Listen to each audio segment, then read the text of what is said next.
அவன் ஒரு நாள் கோயிலுக்கு போனான். கடவுள்கிட்ட வேண்டிக்கிட்டான், எனக்கு ஒரு 1,00,000 ரூபா நீ கொடுத்தா நான் உன் சன்னதியில ஒரு தேங்காய் உடைக்கிறேன் அப்படின்னு வேண்டிக்கிட்டான்.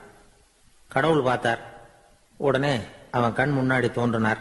இந்தா நீ கேட்ட 1,00,000 ரூபாய் அப்படின்னு சொல்லி அவன் கையில பணத்தை கொடுத்துட்டு மறைஞ்சிட்டார். இவனால நம்பவே முடியல. இவ்வளவு சுலபமா கிடைக்கும்னு தெரிஞ்சிருந்தா அனாவசியமா ஒரு தேங்காய் உடைக்கிறேன்னு வேண்டி இருக்க வேண்டியது இல்லையே அப்படின்னு நினைச்சான். இருந்தாலும் வேண்டுதலை நிறைவேற்ற வேண்டியது கடமை. அதுக்காக என்ன பண்ணா, பக்கத்துல ஒரு கடைக்கு போனான். ஒரு தேங்காயை கையில் எடுத்தான். இது என்ன விலைன்னு கேட்டான். 5 ரூபான்னார் கடையில இருந்தவர். அதிகமா இருக்குதே விலைன்னா. அப்படின்னா ஒண்ணு செய்யுங்க, அடுத்த ஊருக்கு போங்க, அங்க தென்னந்தோப்பு அதிகம், அதனால அங்க இதை விட குறைஞ்ச விலைக்கு கிடைக்கும் அப்படின்னார். சரின்னு அடுத்த ஊருக்கு கிளம்புனான். அங்க போய் விசாரிச்சான். ஒரு தேங்காய் 3 ரூபாய் விலைன்னாங்க. இதுவும் அதிகமா தெரியுதேன்னா. அப்படின்னா ஒண்ணு செய்ய, அதோ அந்த ஆத்து ஓரமா ஒரு தென்னை மரம் இருக்கு பார், அதுல நீயே ஏறி பறிச்சுக்கோ, ஒரு தேங்காய்க்கு 1 ரூபா கொடுத்தா போதும் அப்படின்னார் அந்த தோப்புக்கு சொந்தக்காரரு. இவனுக்கு மரம் ஏற தெரியாது, இருந்தாலும் ஆசை யார விட்டுது, விலை சல்லிசா இருக்குதே. ஆத்து ஓரம் போனா தட்டு தடுமாறி அந்த மரத்துல ஏறினா அந்த தென்னை மரம் வளைஞ்சி ஆத்து பக்கம் போய் அப்புறம் நிமிர்ந்து இருந்தது. அதாவது மரத்தின் உச்சி சரியா ஆத்துக்கு நடுவில் இருந்தது. ஆத்துல வெள்ளம் கரபுரண்டு ஓடிட்டு இருக்கு. இவன் கடவுள் கொடுத்த 1,00,000 ரூபாயை மடியில வச்சு இறுக்கி கட்டிக்கிட்டான். உச்சிக்கு போய் காய் பறிக்கிற சமயத்துல காத்து மழையும் பலமா கலந்து அடிக்க ஆரம்பிச்சுட்டுது. கால் வழுக்கி விட்டுட்டுது. இவன் சடார்னு ஒரு தென்னை மட்டையை பிடிச்சிக்கிட்டு தொங்க ஆரம்பிச்சிட்டான். கீழே பயங்கரமான வெள்ளம், மடியில 1,00,000 ரூபாய் பணம், என்ன செய்யறதுன்னு தவிக்கிறான். இந்த சமயம் கரையில ஒரு யானை பாகன் யானையை குளிப்பாட்டிக்கிட்டு இருக்கிறான். அது அவன் கண்ணில் பட்டுது. ஐயா ஒரு உதவின்னு கத்துனான். அவன் என்ன செய்யணும்னு கேட்டான். உன் யானையை மெதுவா இங்க அழைச்சிட்டு வா, எனக்கு நேரா கீழே நிறுத்து, என் காலை பிடிச்சி மெதுவா கீழே இறக்கி விட்டுரு, என் மடியில இருக்கிற பணத்துல உனக்கு 10,000 ரூபா தரேன் அப்படின்னா. அவன் பார்த்தான். காலை கையை பிடிச்சா கூட எவனும் இந்த காலத்துல 10 ரூபாய்க்கு மேல தரமாட்டேங்கிறான், இவன் காலை பிடிச்சா 10,000 தர்றேங்கிறான் அப்படின்னு யோசனை பண்ணா. உடனே யானையை கொண்டுட்டு போனான். அவனுக்கு நேரா கீழே நிறுத்தினான். அவன் காலை பிடிச்சான். அவ்வளவுதான். அந்த நேரம் பார்த்து யானை மெதுவா நடந்து அப்பால போட்டுது. இப்ப யானை பாகன் அவன் காலை கெட்டியா பிடிச்சிட்டு தொங்குறான். பரிதாபமா மேல பாக்குறான். அவன் மட்டையை பிடிச்சிட்டு தொங்குறான். இப்ப யானை பாகன் சொல்றான், தம்பி மட்டையை விட்டுறாத, கெட்டியா பிடிச்சுக்கோ, நான் உனக்கு 10,000 ரூபா தரேன், இதோ மடியில் தான் வச்சிருக்கேன்னா. மேல தொங்குறவனுக்கு இந்த நிலைமையிலேயும் ஒரு சந்தோஷம், மேற்கொண்டு ஒரு 10,000 ரூபா நமக்கு கிடைக்கும் போல இருக்கே அப்படின்னு. இந்த சமயத்துல ஒருத்தன் ஒட்டகத்தை ஓட்டிட்டு வந்தான் அந்த பக்கமா குளிப்பாட்டுறதுக்கு. யானை பாகம் பார்த்துட்டான். ஐயா ஒட்டகக்காரரே, அதை இங்க கொண்டுட்டு வா, எங்க காலை பிடிச்சி பத்திரமா இறக்கி விடு, நாங்க பணம் கொடுக்குறோம்னா. அவனும் பணத்துக்கு ஆசைப்பட்டு வந்தான். அவன் காலை பிடிக்கிற சமயம் ஒட்டகமும் நழுவி போட்டுது. இப்போ 3 பேருமே வரிசையா தொங்குறாங்க. ஒட்டகக்காரன் கத்துறான், தம்பி மட்டையை விட்டுறாத, கெட்டியா பிடிச்சுக்கோ, நான் என் மடியில இருக்கிற 5,000 உனக்கு தந்துடுறேன்னா. மேல தொங்குறவனுக்கு இன்னமும் சந்தோஷம், இவனும் பணம் தர்றேங்கிறான், அப்படின்னா இன்னைக்கு நமக்கு மொத்த பண வரவு எவ்வளவு அப்படின்னு ஒவ்வொன்னா கூட்டி பார்க்க ஆரம்பிச்சான்.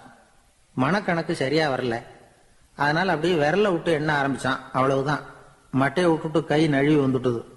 3 பேரும் பொத்துன்னு ஆத்துல விழுந்தாங்க. படாத பாடுபட்டு தட்டு தடுமாறி கரைக்கு வந்து சேர்ந்தாங்க. 3 பேர் மடியில் இருந்த பணமும் ஆத்தோட போட்டுது. பேராசை பெருநஷ்டம் அப்படின்னு ஒரு பழமொழி இருக்குல்ல, அதை விளக்கறதுக்காக சொல்லப்பட்ட கதை இது.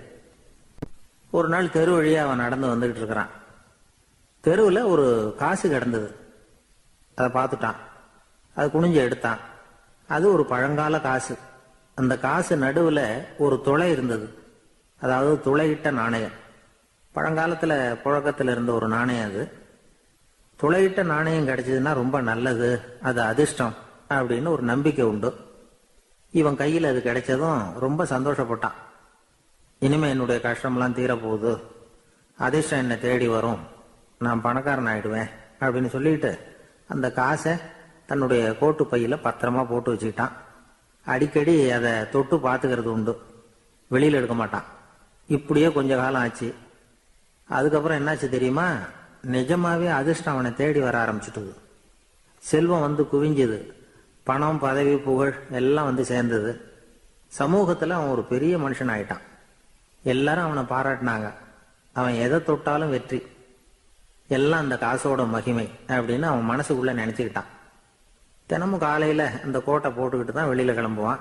புறப்படுறதுக்கு முன்னாடி கோட்டு பாக்கெட்டை தொட்டு பார்த்துக்குவான், உள்ள காசு இருக்கா அப்படிங்கிறத உறுதிப்படுத்திக்குவான்.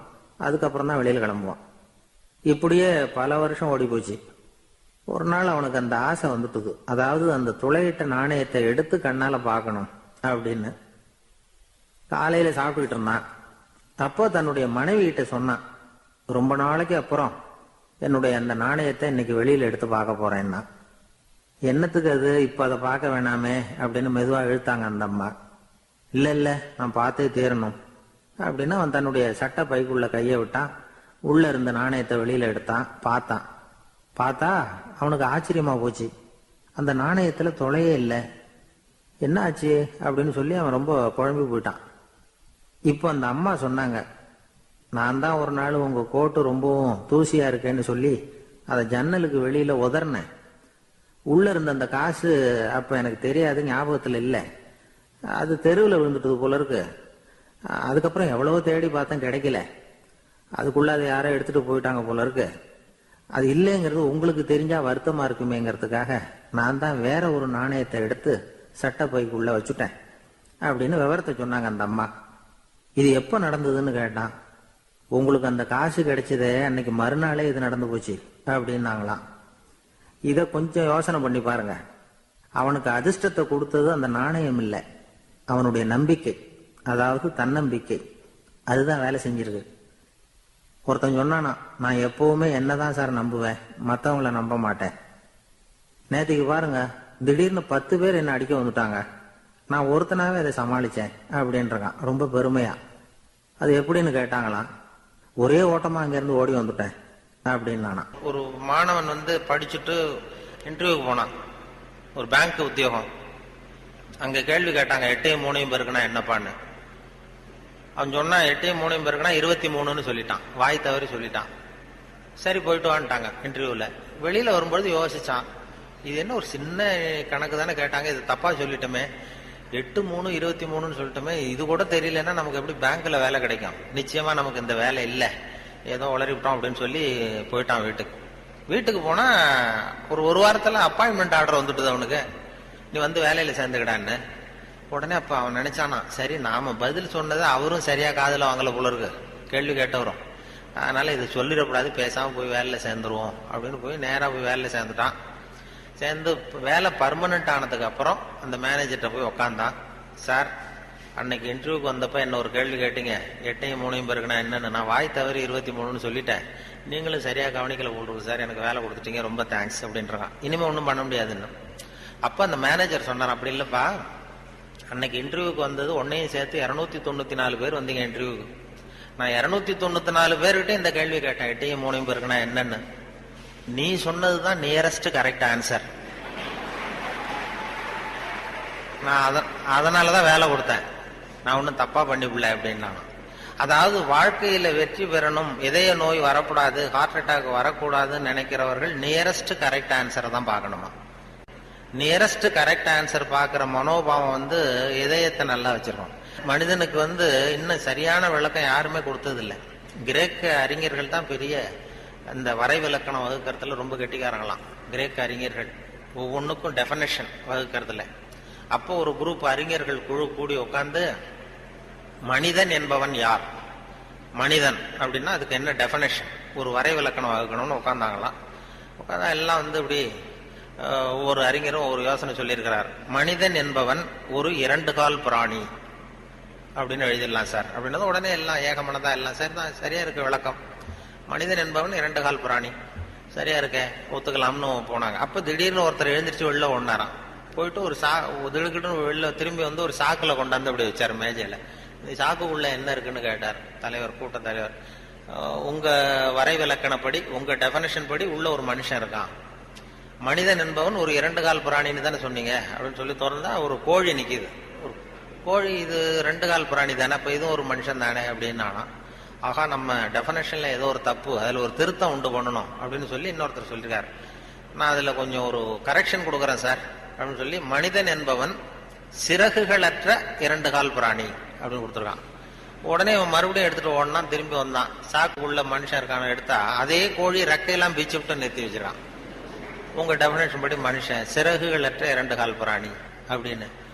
அப்புறம் தான் அந்த கிரேக்க அறிஞர்களே சொல்லிட்டாங்களாம், மனிதனுக்கு அதாவது இப்ப ஏதாவது ஒண்ணும் முடியலன்னா இப்ப நம்ம என்ன பண்றோமோ அது மாதிரி அதே முடிவுக்கு வந்தாங்க. அதாவது சபை ஒத்தி வைக்கப்படுகிறது அப்படின்னு சொல்லிவிட்டு கடைசி வரைக்கும் அது டெபினேஷன் கொடுக்கல. நம்ம ஊர்ல பேச்சாளர்களுக்கும் 3 கோலங்கள் உண்டு. அது நின்ற கோலத்துல பேசுகிறவர்கள் அரசியல்வாதிகள், அவங்களுக்கு நின்னாதான் பேச்சு வரும். அமர்ந்த கோலத்துல பேசுறவங்க ஆன்மீகவாதிகள். இப்ப நடமாடும் பல்கலைக்கழகம் நாவலர் நெடுஞ்செழியன் இருந்தார் இல்லையா, இங்க படிச்சவர். அவர் ரேடியோவுக்கு பேச வந்தார். அமைச்சரா இருக்கும் பொழுது திருக்குறளுக்கு உரை எழுதினார். அப்ப நான் கூப்பிட்டு ரேடியோவில் அவரை பேட்டி எடுத்து பதிவு பண்ண வேண்டிய பொறுப்பு எனக்கு. அவரை கூப்பிட்டுட்டு அறையில உட்கார வச்சு பேசிட்டு இருக்கோம். அது மாதிரி பதிவு பண்றதுக்கு போறேன். அப்படி போய் உட்கார வச்சா வானொலி நிலையத்துல இப்படிதான் ஏற்பாடு பண்ணி வச்சிருக்கோம். உட்காந்து பேசுனா, தம்பி இங்க வா, நான் எனக்கு உட்காந்தா பேச்சு வராது, நின்றுட்டே பேசிடுறேன், இந்த மைக்கை கொஞ்சம் தூக்கி வசதி வையினார். அப்புறம் அவர் உயரத்துக்கு மைக்கை தூக்கி வச்சு அப்புறம் பதிவு பண்ணேன். இது அவங்களுக்கு பழக்கத்துல மேடையில நடமாடும் பல்கலைக்கழகம் எதை வேணாலும் பேசுவார். உட்காந்தா கொஞ்சம் தயக்கம் வந்து அது அரசியல் அப்படி. அது ஆன்மீகவாதிகள் கிருபானந்த வாரியாரெல்லாம் கூப்பிடுறோம் வானொலி நிலையத்துக்கு, அவரை உட்கார வச்சுதான் பதிவு பண்ணுவோம். அவரை நின்றுகிட்டே பேசுங்க சார்னு சொல்ல முடியாது. அதனால நின்ற கோலம் பேசுறவங்க அரசியல்வாதிகள், அமர்ந்த கோலத்துல பேசுகிற பேச்சாளர்கள் ஆன்மீகவாதிகள். இதே மாதிரி கிடந்த கோலத்துல பேசுறவங்களும் உண்டு நம்ம ஊர்ல. இந்த சாராய கடை வாசல்ல பாத்தீங்கன்னா அவங்க எல்லாம் கிடந்த கோல பேச்சாளர்கள். ஒரு பெரிய பொறியியல் இன்ஜினியர், அவர் ராணுவத்துல ஒரு பாலம் கட்டுறதுக்கு பெரிய இது பண்ணாங்க, பிளான் பண்ணாங்க. அதுக்கு ஒரு வரைபடம் தயார் பண்ணணும், ஸ்கெட்ச். ராணுவத்துக்கு பாலம் கட்டுறதுக்கு ஒரு பெரிய ப்ளூ பிரிண்ட் என்ன சொல்லுவீங்கல்ல, அது மாதிரி அந்த வரைபடம் தயார் பண்ற வேலையை ஒப்படைச்சிருக்கிறாங்க அந்த இன்ஜினியர்கிட்ட. அந்த பொறியாளர் உள்ளுக்குள்ள ஒரு கவிஞர், அதாவது அவர் ஒரு கவித்தன்மை உள்ளுக்குள்ள இருக்கு, மறைஞ்சிருக்குது. அதனால அவர் என்ன பண்ணாரு, அந்த பொறியியல் வரைபடம் போட்டார். பாலத்தை போட்டுட்டு ஒரு ஆறு ஓடுது, குறுக்க பாலம், அதனுடைய நீளம் அகலம் எல்லாம் கரெக்டா போட்டாரு. போட்டு அந்த ஆறு ஓடிட்டு இருக்கு. அது ஓடி முடிகிற இடத்துல ஆத்து ஓரமா ஒருத்தன், ஒரு சின்ன பையன் தூண்டில் போட்டுட்டு நிக்கிறான். அதை அவர் போட்டுருக்காரு ஒரு அழகுக்காக. சின்ன மூலையில ஒரு தூண்டில் போட்டுட்டு ஒரு பையன் நிக்கிறான். இது இந்த பொறியியல் வரைபடத்தை கொண்டு போய் அதிகாரிகிட்ட கொடுத்துருக்கான். அவருக்கு கோபம் வந்துடுது, இது ஒரு பொறியியல் வரைபடம், இது இந்த வரைபடத்துல போய் அந்த ஒரு ஓவியம் என்னத்துக்கு அப்படின்னு சொல்லி அவர் சத்தம் போட்டிருக்காரு மேல உள்ளவர். அதனால என்ன பண்ணிருக்காரு, முதல்ல முதல் தடவையா கொடுக்கும்பொழுது அந்த பாலத்து மேல நின்றுட்டு தூண்டில் போடுறது மாதிரி படம். இந்த பாலத்துல எதுக்கு அவன் நிக்கிறான்னு சொல்லி சண்டை போட்டிருக்காரு. உடனே அவர் சரி சார் நான் இதை மாத்திடுறேன்னு சொல்லி இவர் மாத்தி 2வது தடவை படம் போடும்போது பாலத்துல நிக்கப்படாது, பாலத்துல இடைஞ்சல் இருக்கக்கூடாது, அவ்வளவுதானே. பாலத்தை சரியா போட்டு மூலையில கொண்டு போய் தூண்டில் போட்டு நிக்கிறான். மறுபடியும் கூப்பிட்டு அந்த அவன் படமே இருக்கக்கூடாது, இந்த இதுல இந்த வரைபடம் மட்டும்தான் இருக்கணும், போடுனார். உடனே இவன் பாலம் போட்டான். 6 பாலம் சரியா போட்டுட்டு இந்த மூலையில பார்த்தா அவன் நிக்கிற இடத்துல அவன் இல்லை. அந்த இடத்துல சின்ன ஒரு கல்லறை, இந்த சிறுவன் இங்கே புதைக்கப்பட்டிருக்கிறான் அப்படின்னு எழுதிட்டான். அதாவது அந்த உள்ளுக்குள்ள இருக்கிற அந்த கவிஞனை ஒன்றும் பண்ண முடியாது. சில பொறியியல் படிக்கிற மாணவர்கள் நீங்க நிறைய பேர் கவிதை எழுதலாம், அது எப்படியாவது வெளியில வந்துகிட்டு தான் இருக்கும். அது பியூரா அந்த வரைபடத்துல கூட அவனை மறைக்க முடியல பாருங்க, அப்படி இருக்கும்.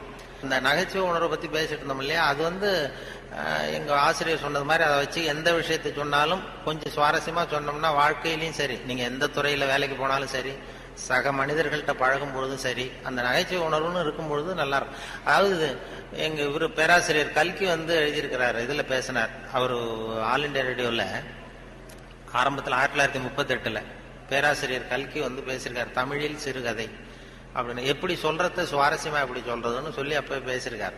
சிறுகதைன்னா அது சிறுன்னு அர்த்தம் இருக்கு, அதனால சிறுசா இருக்கணும், தேவைக்கு அதிகமா வளர்த்தாத. கதைன்னா அதுல ஒரு கதை அம்சம் இருக்கணும்.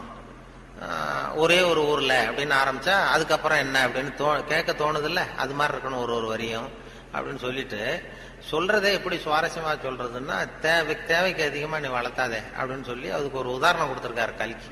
அதாவது நீங்க எழுத்தாளராக இருந்தாலும் சரி, பேச்சாளராக இருந்தாலும், சக மனிதர்கள்ட்ட பழக்கிறவராக இருந்தாலும் தேவைக்கு அதிகமா இது பண்ணாதீங்க அப்படிங்கிறதுக்காக சொல்லியிருக்காரு. அவர் ஒரு கதை எழுத்தாளர் எப்படி இருக்கணுங்கிறதுக்காக கல்கி சொன்னது. ஒரு நாள் காஞ்சிபுரம் உபய வேதாந்த தேசிக சுவாமிகள் தன் வீட்டு வேலைக்கார குப்பனை கூப்பிட்டு, அடே குப்பா, நீ உடனே ஸ்ரீபெரும்புதூர் ஓடிப்போய் திருவேங்கடாச்சாரியை சந்தித்து திருக்குடந்தையிலே இருந்து இங்கே வந்திருக்கிற திருநாராயண ஐயங்கார் சுவாமிகள் திருக்கோவில் ஆராதனைக்கு திருத்துழாய் எடுத்து திரும்புகையில் திருக்குளத்தில் திருப்பாசி வழுக்கவே திருவடி தவறி விழுந்தார் என்று சொல்லிவிட்டு வா அப்படின்னு எழுதினாராம். சொல்லிவிட்டு என்னப்பா சொல்லிருவியா அப்படின்னு கேட்டிருக்காரு. நான் சொல்லிடுறேன் சாமின்னு இருக்கான் குப்பை. எப்ப இன்னொருத்தரை என்கிட்ட சொல்லி காட்டு, என்ன சொல்லுவேன் அப்படின்னு கேட்டாராம். அது என்ன சாமி, கும்மோன் தாசாமி குட்டையில ஒண்ணுதான்னு சொல்லணும், அவ்வளவுதானே. நான் சொல்லிட்டு போறேன் அப்படின்ட்டாங்க. அப்ப கல்கி சொல்றார், சிறுகதையின் இலக்கணம் குப்பனுக்கு புரிந்திருக்கிறது, உபய வேதாந்த தேசிக சுவாமிகளுக்கு புரியவில்லை அப்படின்னு அவர் பேசியிருக்காரு. அந்த வானொலி இதுல ஒலிப்பதிவுல கேட்ட அது அப்படியே வச்சிருக்காங்க. அதே மாதிரி கொத்தமங்கலம் சுப்புன்னு ஒருத்தர் பெரிய பிரபலமான வில்லுப்பாட்டு கலைஞர். அப்புறம் அவர் காந்தி மகான் கதைன்னு ஒரு வில்லுப்பாட்டு எழுதினார். அப்போ காந்தி மகான் கதை வில்லுப்பாட்டு அவருக்கு அந்த வில்லுப்பாட்டை கேட்கறதுக்கு ஏகப்பட்ட கூட்டம், எல்லாரும் பெரிய ரசிகர்கள். ஆனா அதையே புஸ்தகமா போட்டு வித்தாரு, விக்கல. காந்தி மகான் கதை புஸ்தகமா போட்டு புத்தகமா விற்கும்போது யாரும் வாங்கறதுக்கு ஆள் இல்லை, அவரே வீட்டில் அடிக்க வச்சிருந்தாரு. அது அப்ப அந்த வில்லுப்பாட்டு இருக்கு, காந்தி மகான் கதை வில்லுப்பாட்டை நான் ரேடியோவில் போடுறதுக்காக எடுத்து பதிவு பண்ணிட்டு இருந்தேன். அப்போ ஒரு கட்டம் வந்தது, காந்தியை சுடுற இடத்துல அவர் கதறி அழுறாரு. கதறி அப்படியே நிஜமாவே அழுறாரு காந்தி சுடப்படுற இடத்துல. அந்த வில்லுப்பாட்டு அது பதிவாயிருக்குது, அதை போட்டு கேட்டேன். அப்ப எனக்கு ஒரு சந்தேகம், இது எப்படி, அதாவது ஒரு தடவை சொல்றப்ப அழுக வரலாம் அவருக்கு, இந்த வில்லுப்பாட்டை திருப்பி திருப்பி பாடிக்கிட்டே இருப்பாரு.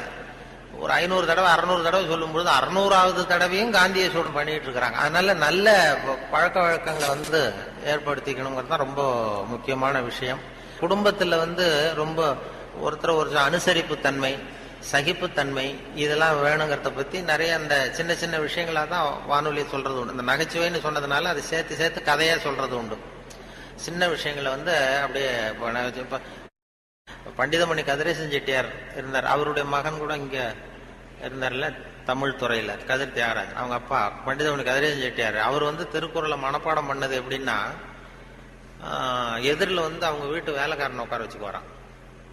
இவர் உட்காந்துருப்பார், அவருக்கு காலு நடக்க முடியாது, காலு ஊனம். அதனால எதிரில் வேலைக்காரனை உட்கார வச்சுட்டு அவன் கையில திருக்குறள் புஸ்தகத்தை கொடுத்துடுறது.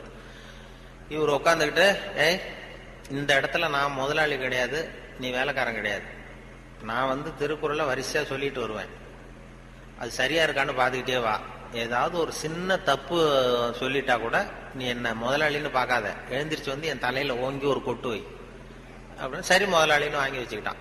வாங்கி வச்சுட்டு சொல்லுங்க முதலாளின்னு உட்கார்ந்தான். அகர முதல எழுத்தெல்லாம் ஆதி பகவன் முதற்றே உலகு அப்படின்னாரு. உடனே கிடுக்குன்னு கொஞ்சம் இருங்க முதலாளி அப்படின்னு சொல்லி எழுந்திரிச்சு ஓங்கி நங்குன்னு கொட்டி விட்டான் தலையில. ஏன்டா கொட்டினா, நான் சரியாதானடா சொன்னேன் அப்படின்னா, இல்ல நீங்க சொன்னது தப்பு முதலாளி, அகர முதல எழுத்தெல்லாம்னு நீங்க சொன்னீங்க, இந்த புஸ்தகத்துல அகர முதல வெழுத்தெல்லாம்னு போட்டிருக்கு, அதனால தப்பு. டக்குன்னு திருக்குறளை புரிஞ்சிட்டாராம். இதே ரீதியில போனா நான் 1330 கொட்டு வாங்கணும் உங்ககிட்ட, என் தலை தாங்காது, நான் பாத்துக்கிறேன் போடான்ட்டாராம். அப்படிலாம் திருக்குறளை படிச்சு பெரிய இது பண்ணிருக்கிறாங்க. அவருக்கு கால் ஊனம், பண்டிதன் கதிரேசன் செட்டியாருக்கு. அவருக்கு பாதுகாப்புக்குன்னு ஒருத்தனை வச்சிருந்தாராம், அவனுக்கும் கால் கிடையாது. அப்ப கேட்டிருக்காங்க, ஏங்க ஐயா நீங்க தான், உங்களுக்கு தான் கால் நடக்க முடியாது, நடமாட முடியல, கால் ஊனம், உங்களுக்கு பாதுகாப்புக்குன்னு ஒருத்தனை வச்சிருக்கீங்க, அவனுக்கும் கால் விளங்காம இருக்கு, கால் சரியில்லையே அப்படின்னு இருக்காங்க. அப்ப அதை நான் அர்த்தத்தோட தான் வச்சிருக்கேன்னாராம். என்ன அப்படின்னு கேட்டதுக்கு சொல்லியிருக்காரு, எனக்கு ஒரு ஆபத்துன்னு வரும்பொழுது இவன் விட்டுட்டு ஓடி போகாம இருக்கணும்ல, அதுக்காக தான் வச்சிருக்கேன் அப்படின்னு சொன்னாராம். அப்படிலாம் அந்த தலைமுறையில திருக்குறளை பத்தி சொல்லுவாங்க. சான் ஸ்னைடர்னு ஒருத்தர் அமெரிக்க பேராசிரியர் திருக்குறளை பத்தி 600 பக்கத்துக்கு 600 பக்கம் கற்கும் வழிகள்னு ஒரு புத்தகம் எழுதினாராம். Highway to learning, highway to learning அப்படிங்கிற புத்தகம் 600 பக்கம், 500 ரூபா விலை. அதாவது கற்கும் வழிகள்னு அமெரிக்காவில் இப்ப பிரபலமா அந்த புத்தகம் வித்துட்டு இருக்கு. அதை படிச்சுட்டு நம்ம தமிழ் பேராசிரியர் ஒருத்தர் சொன்னாருங்க, இதுக்கு ஏன் 600 பக்கம் வேஸ்ட், நம்ம திருவள்ளுவர் ஒவ்வொரு வார்த்தையிலேயே பதில் சொல்லியிருக்காரு அப்படின்னாரு. கற்கும் வழிகள்ல அவர் என்ன பண்ணிருக்காருன்னா, சாப்டர் படிச்சாரு. Why we should read, how we should read, what we should read, when we should read அப்படின்னு 4 பிரிவா பிரிச்சுக்கிட்டு எதை படிக்கணும், எப்படி படிக்கணும், ஏன் படிக்கணும், எப்போ படிக்கணும் அப்படிங்கிற மாதிரி பண்ணிருக்கிறார். அதாவது ஹவு வி ஷுட் ரீட் அப்படின்னு ஒரு கேள்வியை கேட்டுக்கிட்டு 250 பக்கம் அவர் எழுதியிருக்காரு. இந்த கேள்விக்கு திருவள்ளுவர் எதை படிக்கணும், அதாவது எப்படி படிக்க வேண்டும், ஹவு வி ஷுட் ரீட்னா கசடர கற்க அப்படின்னு ஒரே வார்த்தையில் ஒரு பதில் உண்டு. இதுக்கு 250 பக்கம் வேஸ்ட் பண்ண வேண்டியது இல்லைன்னாரு. வாட் வி ஷுட் ரீட், என்ன படிக்கணும் அப்படின்னா கற்பவை கற்க, இதுக்கு 300 பக்கம் எழுதியிருக்காரு அவரு. வென் வி ஷுட் ரீட், அதாவது அப்புறம் வாட் வி ஷுட் ரீட், ஏன் படிக்க வேண்டும், ஒய் வி ஷுட் ரீட், அதுக்கு 300 பக்கம் எழுதியிருக்காரு. இவர் அதற்கு தக நிற்க அப்படிங்கிறது தீர்ந்து போச்சு. வென் வி ஷுட் ரீட், எப்பொழுது படிக்க வேண்டும் அப்படின்னா சாந்துணையும் அப்படிங்கிற வார்த்தையில இருந்தது. இப்படி 4 வார்த்தையில திருவள்ளுவர் சொன்னதை ஒரு 600 பக்கம் எழுதியிருக்கிறாருன்னு சொல்லி சொன்னார். அதை படிச்சு பார்த்துட்டு அப்படி அதை பத்தி பெருமையா ஜியு போப் ஆராய்ச்சி பண்ணார். அதாவது இவரு அரிஸ்டாட்டிலையும் திருவள்ளுவரையும் ஒப்பிடுறார் ஜியு போப். அப்ப என்னன்னா அரிஸ்டாட்டில் காலத்துல ஒரு தப்பு பண்ணிட்டா அதே தப்பை திருப்பி பண்ணலாம். இப்போ ஒருத்தர் வந்து வலது கையை ஒருத்தன் வெட்டிட்டான்னா திருப்பி அவனுடைய வலது கையை வெட்டலாம். இப்போ ஒருத்தன் ஒரு கண்ணை குத்தி விட்டான்னா அதே கண்ணை இவனும் குத்தலாம். அதுதான் இப்போ உள்ள தர்மம். அரிஸ்டாட்டில் காலத்துல ஒருத்தன் உங்களுக்கு ஒரு விரலை எந்த விரலை வெட்டுறானோ அதே விரலை நீங்களும் வெட்டலாம். அது அந்த தர்மம். அந்த அதே காலத்துல வந்து திருவள்ளுவர் என்ன சொல்றாரு அப்படின்னு பார்த்தார். அதாவது ஒருத்தன் நமக்கு கெடுதல் பண்ணுனா திருப்பி அதே கெடுதலை பண்ணு அப்படின்னு அவர் சொல்றாரு. அதுக்கடுத்து திருவள்ளுவரை பார்த்தா நீ ஒருத்தன் உன்னை அடிச்சுட்டான்னா நீ பதிலுக்கு அவன் கண்ணத்தை தடவி கொடு அப்படிங்கிறார். இன்னா செய்தாரே ஒருத்தல் அவர் நானும் நன்மையும் செய்து விடுன்னு சொன்னார். அப்படின்னு சொல்லிட்டு இது ஜியு போப் ஒப்பிடுறார் அரிஸ்டாட்டிலையும் திருவள்ளுவரையும். அவர் எழுதுறாரு when compared because of this unique feature of forgiveness, மன்னிப்புல வந்து இது ஒரு தனித்தன்மை இருக்கு திருவள்ளுவர் சொல்றதுல. அதனால ஜியு போப் எழுதுறார் when compared because of this unique feature of forgiveness, Thiruvalluvar is at least 1 inch taller than Aristotle அப்படின்னு எழுதினார். அரிஸ்டாட்டிலை விட 1 inch உயரமானவர் திருவள்ளுவர் அப்படின்னு சொல்லி. அதனாலதான் அவ்வளவு உயரமா கன்னியாகுமரியில கொண்டு போய் செலவு வச்சிருக்கிறோம். அது வந்து அப்படி வந்து ஜியு போப்பு கம்பேர் பண்ணி எழுதுறாரு. அப்படி நாம பெருமைப்படுறதுக்கு எத்தனையோ விஷயங்கள் நம்ம இதுல இருக்கு. கம்பராமாயணத்துல அப்படிதான் திடீர்னு இந்த அவங்க மாதிரி உள்ளவங்க கம்பராமாயணம் கூட்டத்தை கூப்பிடுவாங்க. கம்பராமாயணம் சார் நான் படிச்சது இல்லைன்னு சொன்னா கேட்கறது இல்லை, நீ வந்து படிச்சுட்டு வா, படிச்சுட்டு வந்து பேசும்பாங்க. நான் அப்பதான் பார்த்தேன், ஒரு பகுதியை மட்டும் படிச்சுட்டு போனேன் கம்பராமாயணம். திடீர்னு கம்பர் விழாவில் கூப்பிட்டாங்க. நான் கம்பர் வந்து பள்ளிக்கூடத்துல மனப்பாட பகுதியில் படிச்சதுதான். கம்பர் விழாவில் வந்து என்ன பண்றது அவங்க சொல்றாங்களேன்னு படிச்சு பார்த்தேன். ஒரு பகுதியை எடுத்துக்கிட்டேன். அதுல கண்ணதாசன் சொல்லியிருக்கிறார், வான்மீகி செய்த வடமொழி நூல் ஒன்றினைத்தான் தேன்பூசி தருகின்றேன் செந்தமிழில் என்று சொன்னான். சீதைக்கு தமிழ்நாட்டு சேலையினை கட்டி வைத்தான், ஸ்ரீராமன் ஒழுக்கத்தில் தென்னாட்டு பண்பு வைத்தான் அப்படின்னு கண்ணதாசனுடைய பாட்டு. அதுல இந்த சீதைக்கு தமிழ்நாட்டு சேலையினை கட்டி வைத்தான் போடுவாங்க. அதுக்கு என்ன அர்த்தம்னு கொஞ்சம் ஆராய்ச்சி பண்ணி பார்த்தோம். அதுல கம்பராமாயணத்துல எழுதியிருக்காரு, அதாவது நம்ம தமிழ்நாட்டு பெண்களுடைய பழக்கம் என்னன்னா, ஒரு துக்க காரியம் வந்தா இன்னொரு பொண்ணை தான் கட்டி பிடிச்சிட்டு அழறது பழக்கம். ஒரு துக்கம் இன்னொரு பொண்ணை கட்டி பிடிச்சிட்டு அழறது பழக்கம். சீதை வந்து காட்டுல இருக்கும் பொழுது தசரதன் செத்து போட்டான்னு செய்தி வருது. அப்போ கட்டி பிடிச்சிட்டு அழறதுக்கு இன்னொரு பொண்ணு வேணும், அங்க யாரும் இல்லை. அதான் தமிழ்நாட்டு பண்பு. அங்க ராமன் லட்சுமணன் தான் இருக்காங்க. என்ன பண்ணானா, நிலமெனும் செவிலி மேல் வைத்த கையினாள் அப்படின்னு பூமாதேவியை கட்டி பிடிச்சிட்டு அழுதான் அப்படின்னு கம்பர் எழுதுறார். இதுதான் சீதைக்கு தமிழ்நாட்டு சேலையினை கட்டி வைத்தான்ங்கிறது அந்த விளக்கம் வந்தது. இப்ப எங்க ஹியூமர் கிளப் வந்ததுன்னா, அதை சொன்னதுக்கு அப்புறம் நான் சொன்னேன், அதாவது இது மாதிரி ஒரு பெண்ணு இன்னொரு பெண்ணை கட்டி பிடிச்சிட்டு அழறதுதான் மரபுன்னு இருக்கிறதுனால அப்படி இருக்கு. ஒரு பெண் வந்து ஆணை கட்டி பிடிச்சிட்டு அழலாம்னு இருந்தா இழவு வீட்ல எல்லாம் கூட்டம் சொல்லி மாளாது. ஊர்ல இருக்கிறவன்லாம் அங்க போய் நிப்பான். அது மட்டும் இல்ல, கொஞ்சம் அழுததான் அங்க மேல தெருல ஒண்ணு போட்டுது, இதை விட நல்லா இருக்கும், அங்க போண்டா வாடாமா கோபம் இப்படி ஆயிடும் அப்படின்னு சொல்லி இது எப்படி உதவுது பாருங்க. ஒரு இலக்கிய பேச்சு பேசும்பொழுது கூட இந்த பயிற்சி, இந்த ஹியூமர் கிளப் பயிற்சி, அது அப்படி அந்த பார்வை பார்க்கும்படியாக அப்படி வந்துடும். அது மாதிரி எதையாவது ஒண்ணு வானொலியில சொல்லுகிற விஷயங்களையும் கொஞ்சம் கடுமையான விஷயங்களை கூட நகைச்சுவை சேர்த்து சொல்லுகிற பழக்கத்தை கொண்டு போயிட்டாங்க. இதெல்லாம் கூட சொல்லுவோம். அதாவது கோழி பண்ணையை பத்தி பேசிட்டு இருப்போம், ரொம்ப ட்ரையா இருக்கும், அது விவசாயிகளுக்கு பிரியமான விஷயம். கோழி பண்ணை வைக்கிறதுல கூட வேடிக்கையை சேர்த்து நாங்க சொல்லிடுறது. ஒருத்தன் கோழி பண்ணை வச்சிருந்தானா, கோழியை வச்சு வித்துக்கிட்டு இருந்தானா, ஒருத்தன் போய் கேட்பான், இதெல்லாம் எந்த ஊர் கோழிப்பா, அதோ போகுது, அது எந்த ஊர் கோழி, இது எந்த ஊர் கோழின்னு வாங்க போனவன் கேட்டான். அதை விக்கிறவன் சொல்லியிருக்கான், இது பாருங்க, கோழி வந்து சேவலா கோழியான்னு மட்டும்தான் சொல்ல தெரியும், அது எந்த ஊர் கோழின்னு அதை பார்த்து அடையாளம் கண்டுபிடிக்க முடியாது அப்படின்றான். அதை வித்தவன் வாங்க வந்தவன், என்ன அப்படின்னு சொல்றேன், எனக்கு உள்ள அனுபவத்துக்கு நான் அதை முதுவை பார்த்தே சொல்லிடுவேன் அது எந்த ஒரு கோழின்னு. நீ என்ன கோழி பண்ண வச்சிருக்கிற, அதோ இருக்கு பாரு, அது நாமக்கல் கோழி, அதுல ஒரு 2 எடுத்து வை, இதோ போது பாரு இது சேலத்து கோழி, இதுல ஒரு 2 வை, முதுவை பார்த்தே கண்டுபிடிச்சிடலாம்யா என்ன கோழின்னு அப்படின்னு சொல்லியிருக்கான். இது கூட தெரியாம நீ கோழி பண்ண வச்சிருக்க, உனக்கு எந்த ஊர்ரா அப்படின்னு கேட்டானா, அவன் திருப்பி முதுவை காட்டினா, நான் பார்த்து கண்டுபிடிச்சுக்கோ. அப்படின்னு சொல்லி ஒரு கோழி பண்ணையை பத்தி வானொலியில சொல்லும் பொழுது கூட இப்படி எதையாவது சேர்த்துடுறது. பத்திரிகையில வர்ற செய்திகளை கூட நகைச்சுவையா சொல்றது உண்டு. அதாவது அதை நேரடியா சொன்னா வானொலியில அனுமதிக்க மாட்டாங்க சில விஷயங்களை. அது சின்னாருக்கு கௌரவ குறைச்சல், அது வேடிக்கை கலந்து நகைச்சுவோடு சொல்லும் பொழுது அதை அனுமதிச்சிருவாங்க. அப்ப அந்த விசாரணை கமிஷன் அது இது நிறைய நடந்துகிட்டு இருந்தது. டெல்லியில இருந்து அமலாக்க பிரிவு அதிகாரிகள்லாம் வராங்க போறாங்கன்னு பத்திரிகையில அமர்க்களப்பட்ட இடம். அந்த நேரம் நான் ஒரு ரேடியோவில் ஒரு செய்தியை தயார் பண்றோம்.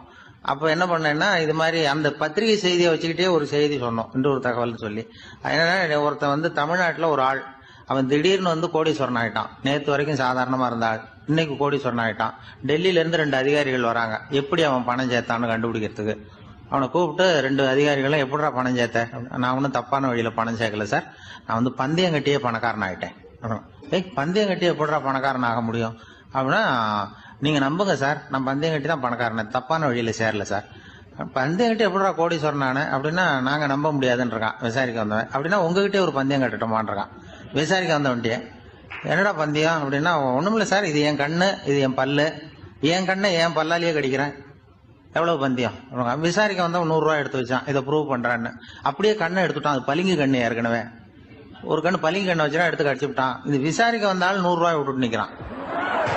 எப்படி பணம் சேர்த்தான்னு வந்தவன் உடனே இன்னொருத்தன், இவன்ட்ட என்னடா பேச்சு கொடுக்காதரா, நம்ம பணம் தான் அங்க போயிட்டு இருக்கு, உனக்கு விசாரிக்க தெரியல, போடா நான் விசாரிக்கிறேன்னு அடுத்த வந்தான்.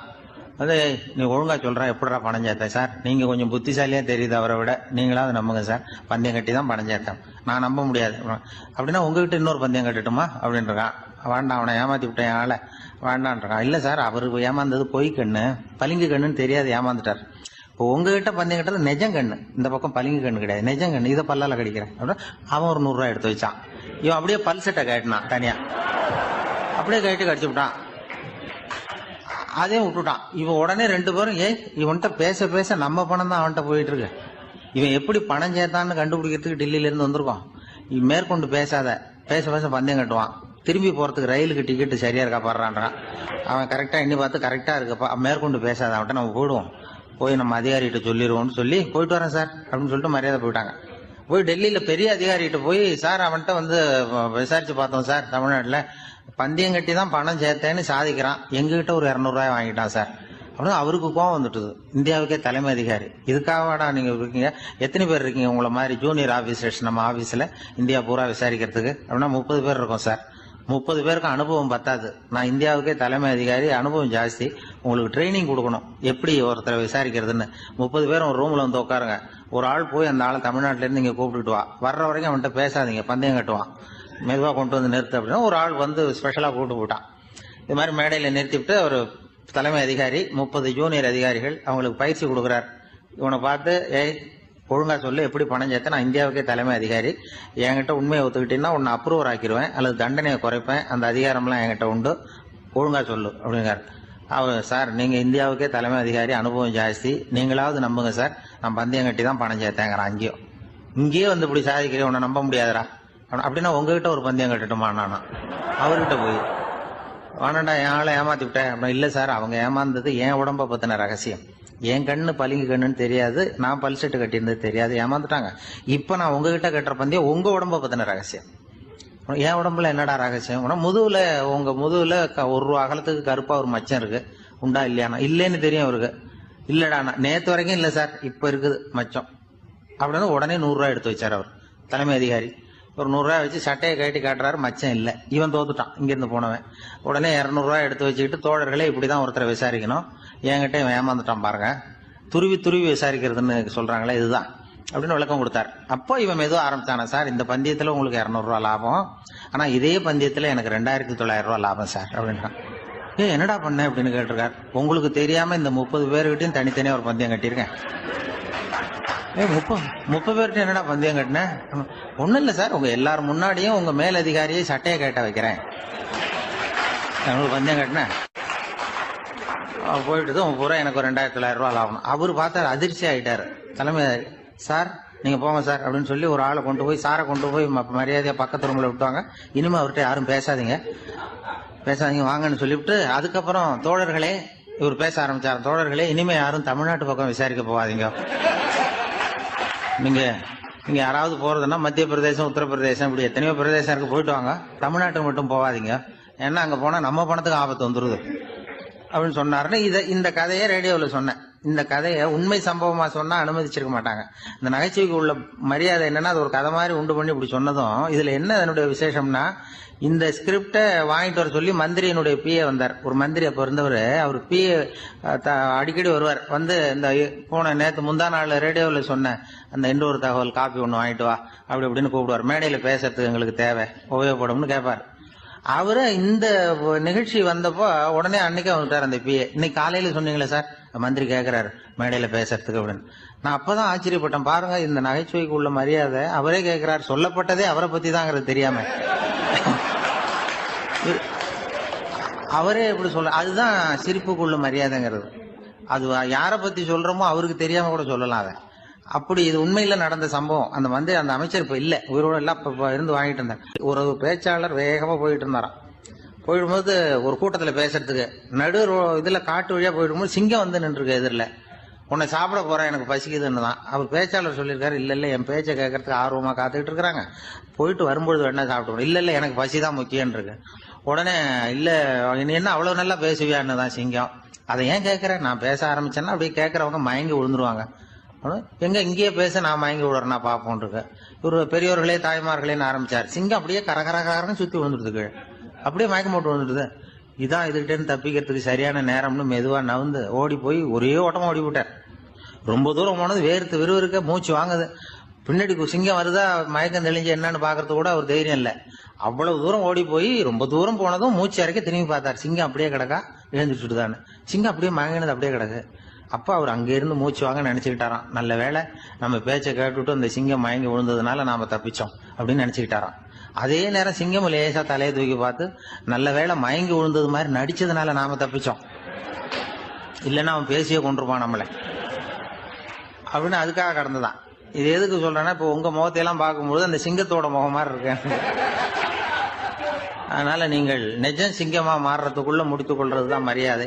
இந்த உலகத்துல மனுஷன் எவ்வளவோ தவறுகள் செய்யறான். அதுக்கெல்லாம் என்ன காரணம்? அதை பத்தின ஆராய்ச்சி தான் இன்னைக்கு. இதுக்கு ஆராய்ச்சி என்னத்துக்கு, அது தெரிஞ்ச விஷயம் தானே அப்படின்னு நீங்க நினைக்கலாம். ஆனா அப்படி அலட்சியமா இந்த விஷயத்தை விட்டுறக்கூடாது. பொதுவா எல்லோரும் நினைக்கலாம், எது சரி எது தவறு அப்படின்னு தெரியாததுனாலதான் மனுஷன் தப்பு பண்றான் அப்படின்னு. ஆனா அப்படி சொல்லிட முடியாது. மனுஷன் தெரிஞ்சேதான் தவறுகள் பண்றான். திருடுறது தப்புன்னு தெரியாமலாம் மனுஷன் திருடுறான், நல்லாவே தெரியும். நீங்க வேணும்னா கேட்டு பாருங்க, வேற வழி இல்ல அதனாலதான் திருடுறேன்பா. திருடுறது ஒரு புண்ணியமான காரியம்னு திருடனே கூட சொல்ல மாட்டான். திருடுறது தவறுங்கிறது திருடனுக்கு தெரியும் அப்படிங்கறத விளக்கறதுக்காக ஒரு பெரியவர் ஒரு கதை சொன்னார். அதாவது 2 திருடர்கள் 2 பேரும் சேர்ந்து ஒரு வீட்டுக்கு போய் ஒரு 10,000 ரூபாயை திருடிட்டு வந்துடுறாங்க. ஒரு காட்டு வழியா வந்துகிட்டு இருக்கிறாங்க. இன்னும் விடியல. 2 பேருக்கும் தூக்கம் கண்ணை சுத்துது. சரி, இப்படியே ஒரு மரத்தடியில படுத்து தூங்குவோம், காலையில விடிஞ்சதும் இந்த பணத்தை 2 பேரும் பங்கு போட்டுக்குவோம் அப்படின்னு முடிவு பண்றாங்க. அதே மாதிரி படுத்து தூங்குறாங்க. நடு ராத்திரியில ஒரு திருடன் முழிச்சுக்கிறான். விடிகிற வரைக்கும் காத்துக்கிட்டு இருந்தா 5,000 ரூபா தான் கிடைக்கும், இப்பவே கம்பி நீட்டினா 10,000 ரூபா கிடைக்கும் அப்படின்னு யோசிச்சு பார்த்துட்டு ஒரு முடிவுக்கு வந்தான். மெதுவா அந்த 10,000த்தையும் சுருட்டிக்கிட்டு அடுத்தவனுக்கு தெரியாம ஓடி போயிட்டான். விடியுது. அடுத்தவன் எழுந்திரிச்சு பாக்குறான். பணத்தையும் காணல, பாகஸ்தனையும் காணல. இந்த திருடன் அந்த திருடனை திட்டுறான், திருட்டு பய, அயோக்கிய பய, இப்படி அநியாயமா கிளப்பிட்டு போட்டானே அப்படிங்கிறான். இதுல இருந்து என்ன தெரியுது? தெரியாம எடுத்துக்கிட்டு போறது திருட்டு, அயோக்கியத்தனம், அநியாயம் அப்படிங்கறது இவனுக்கு தெரிஞ்சிருக்குது. அதனாலதான் அடுத்தவனை பார்த்து இப்படி திட்டுறான். அதனால தெரியாததுனால மனுஷன் தவறு பண்றான்னு சொல்றது சரியில்லை. என்ன மாதிரியே பேசுறேன்னாரு. அவர் மாதிரியே பேசக்கூடிய ஒரு நிகழ்ச்சி பெரிய மருதுன்னு ஒரு சினிமா படம் பெரிய மருதுன்னு ஒரு அதுல நடிச்சுட்டு அவர் இறந்து போனார். அதுக்கப்புறம் அந்த குரலுக்கு தகுந்தாப்புல பேசணும்னு சொல்லி இந்த வி கோபாலகிருஷ்ணன் அந்த நடிகர்கள்லாம் புடிவாம கொண்டு, எனக்கு பேச தெரியாது சார், எனக்கு அதெல்லாம் அனுபவம் இல்லை. என்ன இல்ல அவர் வாயை அசைக்கிறாரு, என்ன பேசியிருக்காருன்னு நாங்க சொல்லி கொடுக்குறோம், அதே மாதிரி பேசி அவர் வாயை திறந்தா நீயும் திறக்கணும், மூடனா மூடணும் அப்படின்னு சொல்லி என்ன ரொம்ப கஷ்டப்படுத்தி அதை எடுத்தாங்க. அப்புறம் படத்துல எப்படியும் மேக்கப் பண்ணி சரி பண்ணாங்க. அது மாதிரி தற்செயலா அது மாதிரி நடந்தது. அனுமார வேஷம் போட்டதுதான் அவருடைய முதல் அனுபவம் அப்படின்னு சொல்லி சொன்னார். அது சில பேருக்கு ஒரு சொன்னாங்க, ஒரு படத்துல அனுமார வேஷம் போட்ட ரொம்ப தத்துருவமா இருந்ததுதான். நீ எதுவாக இருக்கிறாயோ அதுவாகவே ஆகிவிடுன்னு ஒரு பெரிய தத்துவம் சொல்லுவாங்க. அப்ப அவர் சொன்னார், நான் அனுமார வேஷம் போட்டா குரங்காவே ஆயிடுவேன் சார் அப்படின்னு. ஒருத்தர் அவ்வளவு ஒன்றி நடிக்கிறவர். அவருக்கு முதல் பரிசு கொடுத்தாங்களாம் அனுமார் வேஷம். அப்போ மேடையில கேடயத்தை வாங்கிட்டு அவர் அனுமார் வேஷம் போட்டு முதல் வாங்கினவர் சொல்லிருக்காரு, என்ன மன்னிச்சுங்க, அவர் இந்த பரிசுக்கு உரியவன் நான் கிடையாது, எனக்கு மேக்கப் போட்டாரே அவருக்கு தான் கொடுக்கணும், அவரு தான் உண்மையான பரிசுக்குரியவர், அவரை கூப்பிட்டு கொடுங்க அப்படின்னு கொடுத்துருக்காரு. மேக்கப் மேனை கூப்பிட்டு அவர் கையில இந்த கேடயத்தை கொடுத்தாங்களாம். இந்த மேக்கப் மேன் அப்புறம் பேசினாராம். அவர் ரொம்ப ஐயா தன்னடக்கத்தோட இந்த பரிசை என்கிட்ட கொடுத்துருக்காரு, நான் உண்மையிலேயே அவருக்கு மேக்கப்பே போடல, சும்மா வாழை மட்டும்தான் ஒட்ட வச்சேன் அப்படின்னாராம். அது எப்படி இருக்கு பாருங்க. அப்படி அது சில பேருக்கு அப்படி இயல்பா அமையும். எனக்கு இது மாதிரி இந்த நகைச்சுவை பேசுறது இப்படி சந்தர்ப்பங்கள் வந்ததும் 4 பேர் சிரிக்க ஆரம்பிச்சு, சரி இப்படி பேசலாம் போல் இருக்கேன்னு ஒரு தயக்கத்தோட இருந்தாலும் மேடை பேச்சு பயந்துகிட்டு இருந்தேன். என்ன முதல்ல PR கோவிந்தராஜன் ஹியூமர் கிளப் இதா இருந்தார். அவர் ஒரு தடவை எங்க டைரக்டர் கூப்பிட்டுருக்காரு, ஹியூமர் கிளப்ல பேசுங்க சார் அப்படின்னு. அவரு என்ன பண்ணிட்டாரு, எனக்கு ஹியூமர் எல்லாம் வராது, நான் ஒரு ஆள் அனுப்புறேன் அப்படின்னு சொல்லி என்ன பிடிச்சி நீ தான் போய் பேசிட்டு வரணும்னாரு. சார் எனக்கு இப்போ தனியா இருக்கிறப்ப பேசுவேன், போய் மேடையெல்லாம் பேச தெரியாது என்ன. இல்ல நான் வரேன்னு சொல்லிட்டேன், எனக்கு பதிலாக நீ தான் போகணும்னு கட்டாயப்படுத்தி கொண்டு போய் அந்த மயிலாப்பூர் பாரதிய வித்யா பவன்ல PR கோவிந்தராஜன் தான் முதல்ல என்ன புடிவாதமா கொண்டு போய் நிறுத்தினார். அது ஹியூமர் கிளப்புங்கிறதுனால வேடிக்கையா பேசணுமேங்கிற கட்டாயத்துல கொஞ்சம் பேசி பேசி அப்படி பழக்கமாகி இப்போ அது மாதிரி இப்போ சகஜமா போச்சு. அதனால முதல்ல மேடை ஏத்தினது ஹியூமர் கிளப்பு தான் என்ன அந்த இதுல PR கோவிந்தராஜன். அதுக்கப்புறம் அதனுடைய பயிற்சி என்னன்னா, எதை பேசினாலும் வேடிக்கையான கற்பனையா வந்துருது. அதனுடைய விளைவு அதுல பயிற்சி பெற்றதுனால அதுல நான் என்ன சொன்னேன், முதல் அவருக்கு பிடிச்ச ஒரு நகைச்சுவை என்னன்னா, எங்க வாத்தியார் சொன்னதையெல்லாம் அங்க சொன்னேன். அப்போலாம் எனக்கு நகைச்சுவைங்கிறது தெரியாது. எங்க வாத்தியார் ஒருத்தர் கோயம்புத்தூர் விவசாய காலேஜில் ஸ்டாட்டிஸ்டிக்ஸ்னு ஒரு பாடம் நடக்கும், விவசாய புள்ளி வரும், அக்ரிகல்ச்சரல் ஸ்டாட்டிஸ்டிக்ஸ். ரொம்ப அது கடுமையான பாடம், ரொம்ப போர் அடிக்கும், பசங்கள்லாம் யாரும் வரமாட்டாங்க, ஓடி போடுவோம்.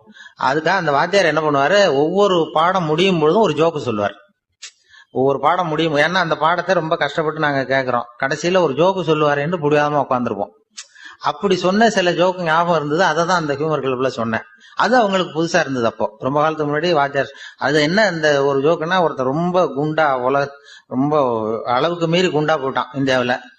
அவனுக்கு அவன் என்ன பண்றது, இப்படி எடையை குறைக்கணுமா என்ன பண்றதுன்னு சொல்லி ஒரு எடைக்கு போடுற மிஷின்ல ஏறி நின்று இப்ப எவ்வளவு வெயிட் இருக்கும்னு பார்ப்போம் அப்படின்னு போட்டானா. சீட்டு விழுந்துதான். அதுல எழுதி இருக்கும்ல, என்னன்னு பார்த்தா, ஒரு நேரத்தில் ஒருவர் மட்டுமே ஏறி நிற்கவும் அப்படின்னு போட்டிருந்தான். ஆஹா, இது நம்ம ரொம்ப அதிகமா இருக்கிறோம், இது எப்படியாவது குறைச்சிடணும் அப்படின்னு சொல்லி அமெரிக்கா போயிருக்கான். அமெரிக்கா போன படத்துல அங்க ஒரு இடத்துல, இங்க உங்க எடை குறைய வேண்டுமா, இங்கே வாருங்கள் அப்படின்னு ஒரு விளம்பரம். இவன் நேரா போனான், இந்த குண்டான ஆசாமி. போனதும் அங்க ஒரு இடத்துல ஒரு பொண்ணு உட்காந்துருக்கு, கணக்கு எழுதிட்டு, என்னம்மா அப்படின்னு. நான் எடையை குறைக்கணும்னு வந்திருக்கேன் அப்படின்னு அந்த பொண்ணு கேட்டிருக்கேன். உங்க ஆர்டினரி ட்ரீட்மெண்ட் வேணுமா, டீலக்ஸ் ட்ரீட்மெண்ட் வேணுமா அப்படின்னு. நமக்கு ஆர்டினரியே போறோங்க, நான் இந்தியாவில இருந்து வந்திருக்கேன் அப்படின்னா ஒரு $50 கட்டு. $50 கட்டிச்சு, இந்த பக்கம் போ உள்ற அப்படின்னு சொல்லிச்சான். போனா உள்ற ஒரு பெரிய ஹால், மேஜ நாற்காலி எல்லாம் செதறி போய் கிடக்கு.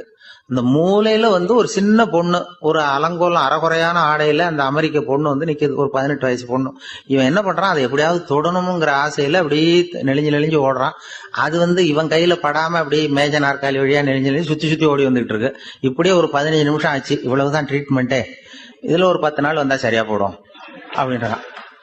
இவனுக்கு யோசனை, இது ஆர்டினரியே எப்படி இருந்தா டீலக்ஸ் எப்படி இருக்கும், அதை உடனே பார்த்துடணும் அப்படின்னு சொல்லி பட்டினி கிடந்தாலும் பரவாயில்ல, மிச்சம் இருக்கிறத பார்த்து, இதுக்காக இன்னொருத்தர் அமெரிக்காவுக்கு வர போறோம் அப்படின்னு போய் அதே போட்டுட்டு போயிருக்கான். அம்மா, நான் டீலக்ஸ் ட்ரீட்மெண்ட்டும் உடனே எடுத்துக்கலாம்னு நினைக்கிறேன். அப்படியா, அப்படின்னா ஒரு $200 கட்டணுமே, கட்டிடுறேன்னு கட்டிடுறான். நீ இந்த பக்கம் போகணும், இன்னொரு ரூமை காட்டியிருக்கு. அங்க போனா அங்கேயும் இதே மாதிரி மேஜ நாற்காலி எல்லாம் செதறி கிடக்கு. அதே ஒரு மூலையில பார்த்தா ஆர்வமா அங்க யாராவது நிக்கிறாங்களான்னு. ஒரு 90 வயசு கிழவி, அதுவும் அரைகுறையோட ஆடை, அது இவனை விரட்டுது, எப்படியாவது தொடணும். இவன் தப்பிச்சா போறோம்னு சுத்தி ஓடி வந்துட்டு இருக்கான். கூப்பிட்டதான், இது ஒரு 4 நாள்லயே சரியா போடும், இதுல இதான் டீலக்ஸ் ட்ரீட்மெண்ட். இதை எங்க வாத்தியார் கோயம்புத்தூர்ல சொன்னாரு, இதை ஹியூமர் கிளப்ல சொன்னேன். அதுக்கப்புறம் தான் எனக்கு ஒரு முத்திரை குத்துனாங்க, சரி ஒரு நம்ம ஆள் போல் இருக்கு, நம்ம கோஷ்டியில சேர்ந்தவர் அப்படின்னு சொல்லி அப்புறம் அடிக்கடி கூப்பிட ஆரம்பிச்சாங்க. மனுஷன் பண்ற தவறுகளுக்கு உண்மையான காரணம் தான் என்ன? இதே சந்தேகம் அர்ஜுனனுக்கும் வந்துதான். அதனாலதான் அவன் பகவானை பார்த்து கேக்குறான், மனுஷன் தன் விருப்பத்துக்கு விரோதமா ஏதோ ஒரு சக்தியினால பலாத்காரமா இழுக்கப்பட்டது மாதிரி பாவம் பண்றானே, அந்த சக்தி என்ன அப்படின்னு கேக்குறான்.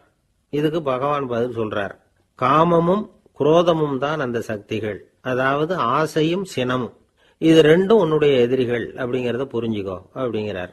இன்னமும் நுணுக்கமா பார்த்தா காமத்தினுடைய மறு உருவங்கள் தான் குரோதமும் லோபமும்.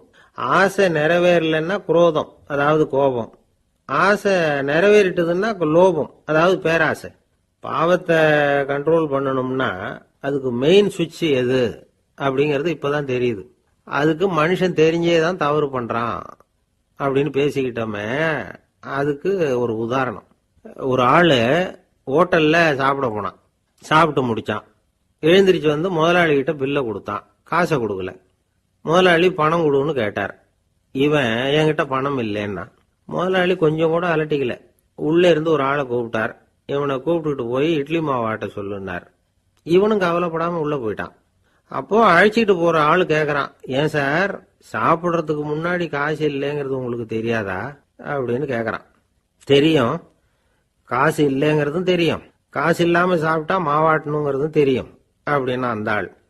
அப்படின்னா நீங்க உங்க வீட்லயே சாப்பிட்டு இருக்கலாமே அப்படின்னு கேக்குறான் அவன். அதுக்கு இவரு சொல்றாரு, அது எப்படி, அங்க சாப்பிட்டாலும் நான் இதே வேலையை தானே செய்ய வேண்டியிருக்கும் அப்படின்னாராம்.